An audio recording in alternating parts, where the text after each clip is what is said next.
Ijazah yang tak pernah lulus dari perdebatan. Ada banyak cara untuk meragukan.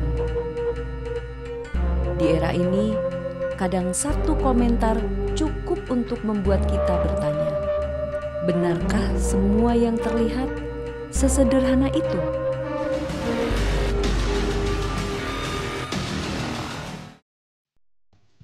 Di tengah ribuan informasi yang berseliweran, satu pertanyaan terus muncul dan entah kenapa tak kunjung selesai.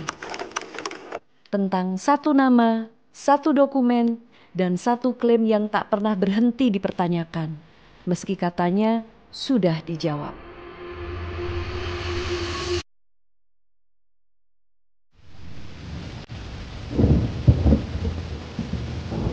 Ini bukan soal benar atau salah, tapi tentang bagaimana satu isu bisa membuka ruang untuk melihat siapa kita sebagai masyarakat.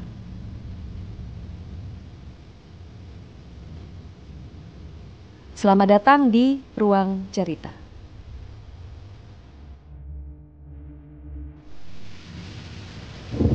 Isu ini bukan muncul tiba-tiba. Di tahun 2022, seorang warga bernama Bambang Trimulyono mengajukan gugatan ke Pengadilan Negeri Jakarta Pusat. Intinya, dia mempertanyakan keaslian ijazah milik Presiden Joko Widodo. Dokumen yang digugat bukan cuma satu, tapi 3, SD, SMP, dan SMA. Bambang bilang ada kejanggalan. Ia menyebut dokumen-dokumen itu tidak sinkron.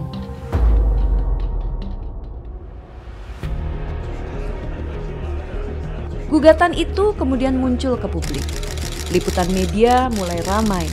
Isu ijazah yang sebelumnya hanya beredar di sudut internet masuk ke ruang sidang dan menjadi konsumsi nasional.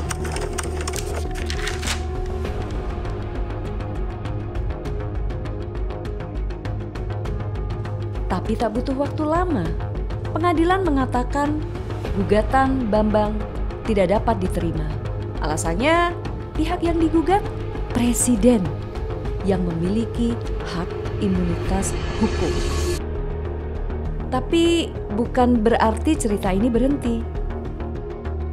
Justru setelah gugatan ditolak, perdebatan makin liar.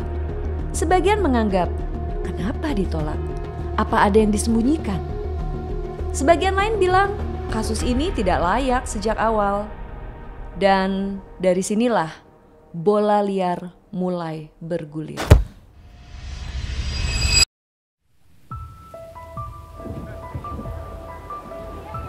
Setelah gugatan ditolak, isu ini tidak menghilang, justru semakin membesar.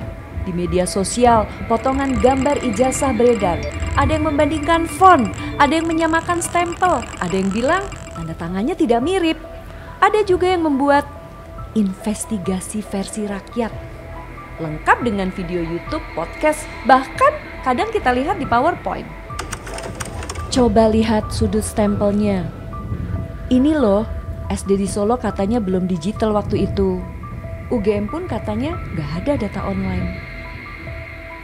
Lalu muncul akun-akun yang mengaku pernah sekelas, mengaku kenal, atau justru bilang bahwa mereka tidak pernah dengar. Semua jadi saksi. Semua merasa jadi ahli. Masalahnya ini bukan isu akademik, tapi arus opini. Dan seperti kita tahu, di internet siapa yang paling yakin seringkali terdengar paling benar. Berita pun makin beredar, dari grup WhatsApp ke Facebook, dari cuitan TikTok, dari tanya-tanya yang kadang-kadang bahkan menjadi sebuah tuduhan, atau dari klarifikasi yang jadi bahan olok-olok. Dan ketika satu pihak mencoba menutup diskusi, yang lain justru menuduh, loh kalau benar kenapa panik? Ini bukan tentang ijazah, ini tentang narasi.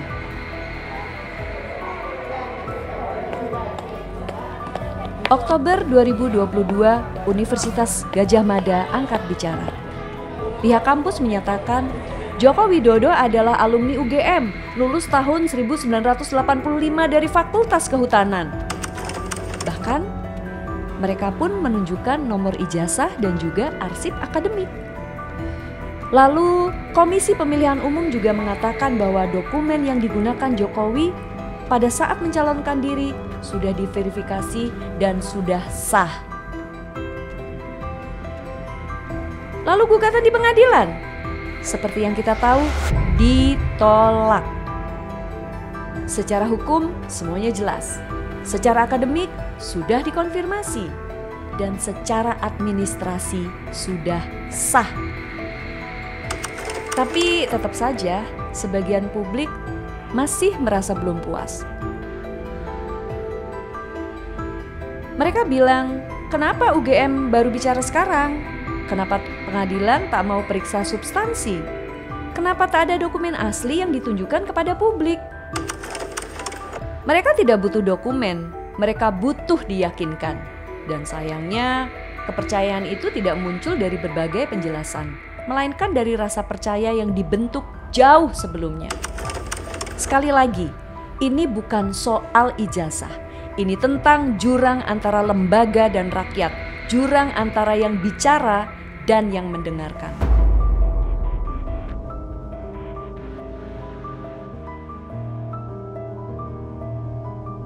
Ada banyak hal yang membuat seseorang ragu, tapi keraguan yang tak kunjung pergi, itu lain cerita.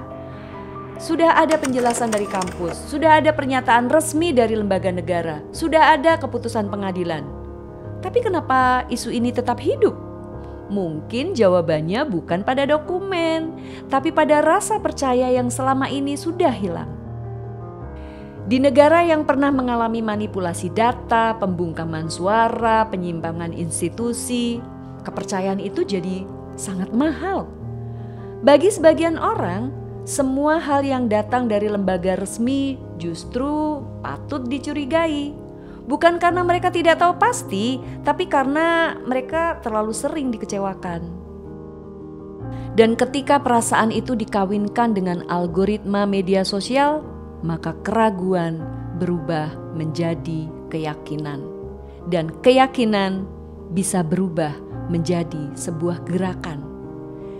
Di titik ini, tak peduli berapa banyak klarifikasi diberikan, orang-orang sudah memilih siapa yang mereka percaya.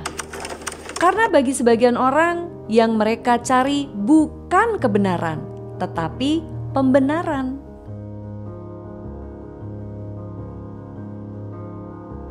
Mungkin kita tak akan pernah benar-benar tahu segalanya. Mungkin ini bukan soal benar atau salah, tapi tentang siapa yang kita percaya dan kenapa kepercayaan itu bisa lahir atau justru bisa hilang. Dan isu ijazah ini bisa jadi bukan hanya soal dokumen yang dicurigai, tapi tentang luka lama yang belum sembuh, tentang keraguan yang dibiarkan tumbuh. Di negara yang kebanyakan masih belajar untuk percaya, kecurigaan bisa jadi lebih keras daripada klarifikasi. Dan di dunia yang penuh dengan noise, kadang yang diam justru terdengar paling mencurigakan. Di akhir cerita ini, kami tak datang untuk membenarkan, tak juga untuk menggugat. Kami hanya membuka satu ruang, tempat di mana cerita-cerita yang tak selesai bisa terus didengarkan. Karena selama masih ada ruang untuk bertanya, masih ada ruang untuk peduli, maka ruang cerita belum akan ditutup. Terima kasih telah mendengarkan. Sampai jumpa di ruang cerita selanjutnya.